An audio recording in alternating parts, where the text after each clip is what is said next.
अभी समय नहीं है, जब समय मिलेगा तब फोन करूंगा। घर जाओ, खाना खाओ, सो जाओ।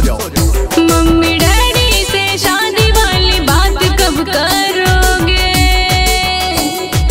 कॉल कब करोगे? सोना कॉल कब करोगे? जानू कॉल कब करोगे? बाबू कॉल कब करोगे?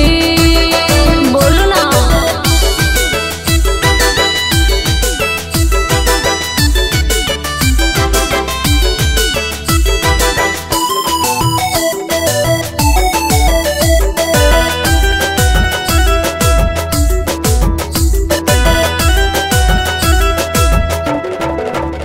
मेरे पीछे पीछे आना क्या भूल